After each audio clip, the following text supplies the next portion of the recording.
you mommies to be. Today I'm going to be talking about what to expect in your 12th week of pregnancy. But first, if you're new here, my name is Diana. I'm a physician assistant and I specialize in women's health and gynecology. You are watching In the Pink, and if you're new here, In the Pink means in good health and spirit. So if you like being healthy and happy, click subscribe because you're in the right place.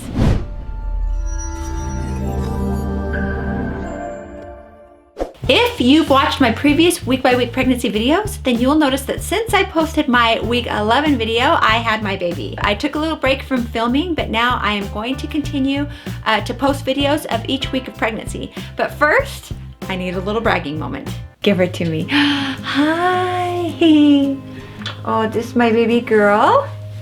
She's 5 weeks old now, and oh, there's something about a baby smell that I cannot get enough of. Oh, it's like a mixture of a sweet eternity and a little bit of sour spit up. And I don't know what else, but I love the baby smell. Hi. Her smell is even on her stuff. Oh.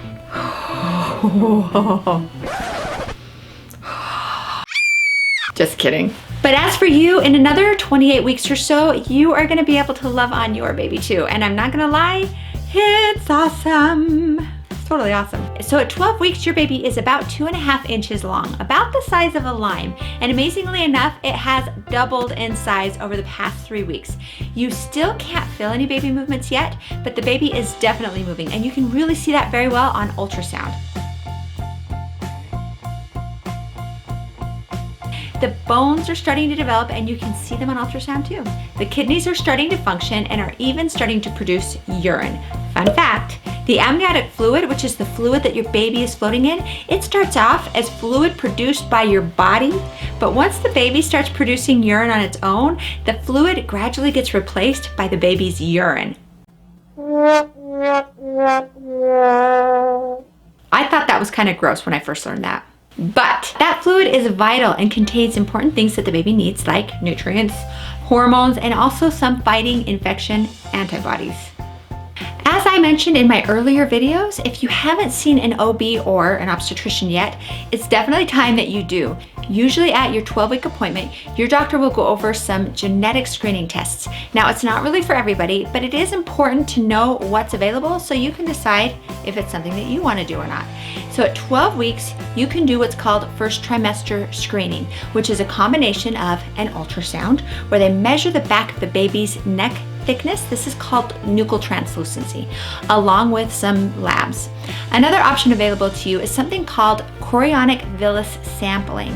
Basically, this test involves a needle that goes either through your abdomen or through your vagina, and what it does is it collects a small sample of the placenta. Now that sample can be tested for genetic abnormalities. Now the downside to this kind of testing is that there is a chance of a miscarriage with this test. So it's not really done as much as the first trimester screening test that I already mentioned. As for you, you're gonna start seeing some improvements in how you're feeling. As you move into the second trimester, you are not gonna feel as tired, your breasts aren't gonna hurt as much, the morning sickness is gonna start to improve, and you start to feel more energy. For most women, you will feel the very best during the second trimester. And my advice is, enjoy it, because when the third trimester comes along, you're gonna start to feel tired again and big, and your feet are gonna get swollen. But for now, take this time to exercise, shop for your baby, baby-proof your home, start looking at cribs and strollers, car seats, things like that.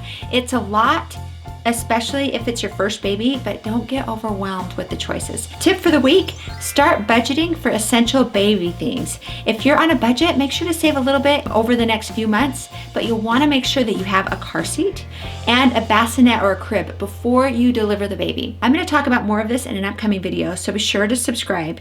And down here, I will link to my earlier videos that also cover a lot of good information about your pregnancy. Click on that and I will see you over there.